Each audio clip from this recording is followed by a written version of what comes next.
முன்னாள் ஜனாதிபதி மஹிந்த ராஜபக்ஷ அவர்கள் நேற்று தினம் வெளியிட்டிருக்கின்ற அந்த அறிக்கை தொடர்பாக நாங்கள் இப்போது பார்க்கலாம். இன்றைய வீரகேசரி பத்திரிகையினுடைய பிரதான தலைப்பு அதுவாக இருக்கிறது.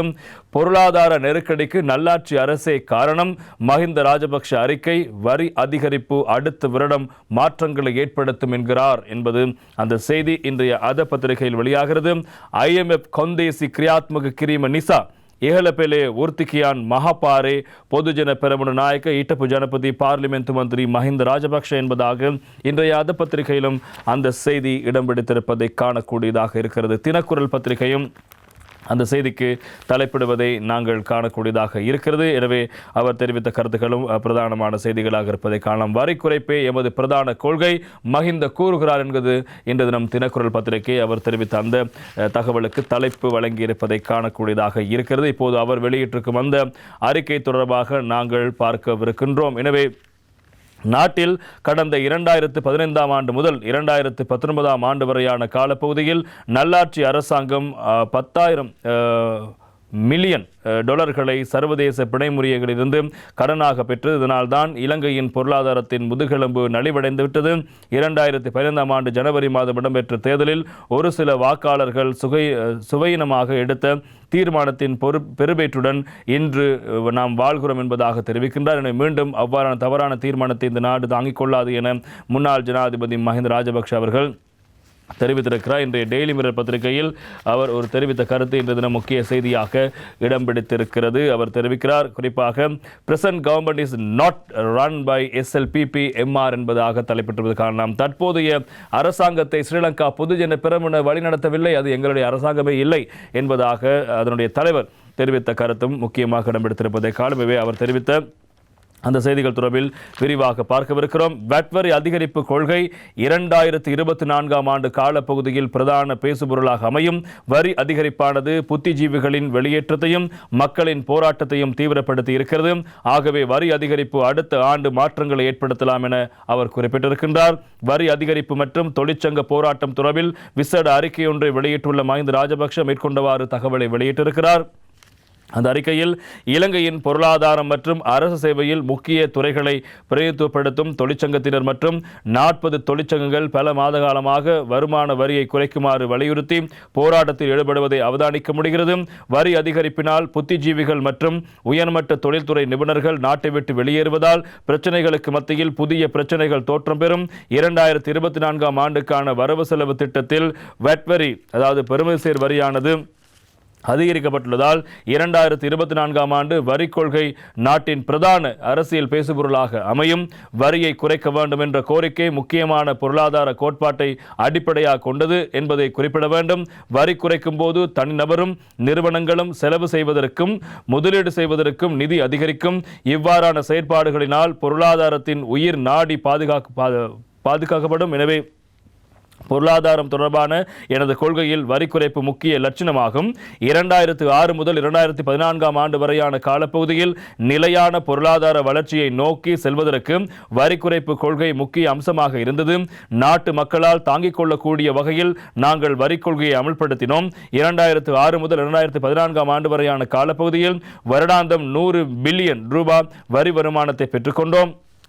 இவ்வாறான நிலையில் 2005 ஆண்டு இறுதி பகுதியில் மொத்த தேசிய உற்பத்தி 90%, அதற்கு இணையாக கடன் விகிதம் 2014 ஆண்டு இறுதி பகுதியில் 69% குறைவடைந்தது. ஆனால் கடந்த காலங்களில் குறைவான வரி கொள்கை ராஜபக்ஷர்களுக்கு எதிரான பிரசாரமாக பயன்படுத்தப்பட்டது. செல்வந்தர்களுக்கும் சலுகை வழங்குவதற்காகவே ராஜபக்சர்கள் வரிகளை குறித்ததாக அரசியல் சேறு பூசப்படுகிறது. இது முற்றிலும் தவறானது ஒரு குற்றச்சாட்டு. முதலீட்டு சபை சட்டம் மற்றும் மூலோபாய அபிவிருத்தி திட்டங்கள் சட்டம் உட்பட சட்ட ஒழுங்குகளுக்கு அமைய முதலீடுகளை ஊக்குவிப்பதற்காக வரிச்சலுகை வழங்கப்பட்டன. 2015 ஆண்டு எமது அரசாங்கம் தோல்வியடைந்த பின்னர் குறைவான வரி கொள்கைக்கு பதிலாக வரி கொள்கை திருத்தி அமைக்கப்பட்டு வரிகள் அதிகரிக்கப்பட்டன. இதனோடு இலங்கையின் பொருளாதாரம் வளர்ச்சி 2019 ஆண்டு காலப்பகுதியில் 0.2 வரை குறைவடைந்தது.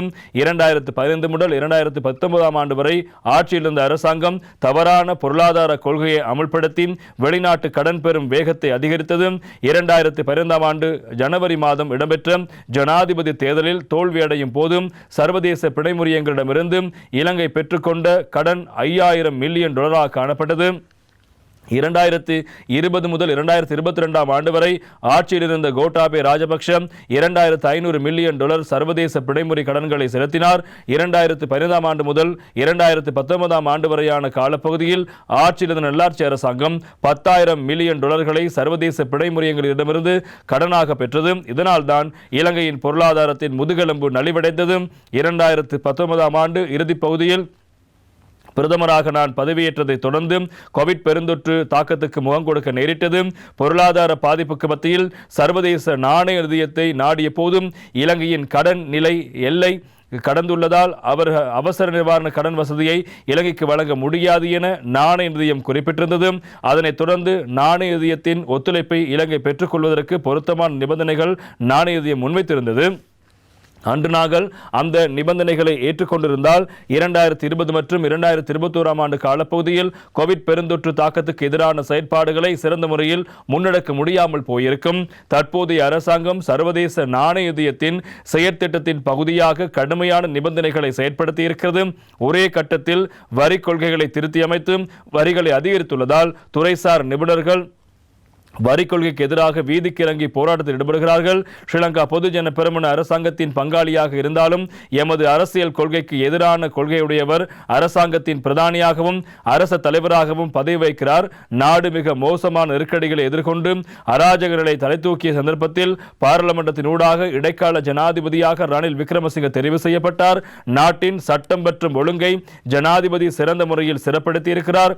நிறைவேற்று அதிகாரம் கொண்ட ஜனாதிபதியாக அவர் அரச கொள்கை நிர்வகிக்கிறார். அடுத்த ஆண்டு இடம்பெறவுள்ள தேசிய தேர்தல்களில் நிலையான அரசாங்கத்தை தோற்றுவிப்பது பொதுஜன பெரமுனவின் பிரதான கடமையாக இருக்கிறது. எதிர்காலத்தில் இடம்பெறவுள்ள தேர்தல்களில் வாக்காளர்கள் வரி கொள்கை மற்றும் கடந்த கால பொருளாதார நிர்வாகம் ஆகியவற்றை ஆராய்ந்து அரசியல் கட்சிகளுக்கு வாக்களிக்க வேண்டும். தேர்தல் நெருங்கும் போது ஒரு தரப்பினர் மக்களை திசை திருப்பி மக்களின் அரசியல் சிந்தனைகளை மழுங்கடிக்கும் வகையில் சமூக வலைதளங்களில் கருத்துக்களை பதிவேற்றம் செய்வதை அவதானிக்க முடிகிறது. தர்க்க ரீதியிலான உண்மை மற்றும் தரவு அடிப்படையிலான விடயங்கள் ஆகியவற்றை அடிப்படையாக கொண்டு மக்கள் அரசியல் ரீதியான தீர்மானங்களை எடுக்க வேண்டும். 2015 ஆண்டு ஜனவரி மாதம் இடம்பெற்ற தேர்தலில் ஒரு சில வாக்காளர்கள் கவனயீனமாக எடுத்த தீர்மானத்தின் பெருவேற்றுடன் இன்றும் வாழ்கிறோம். மீண்டும் அவ்வாறான தவறான தீர்மானம்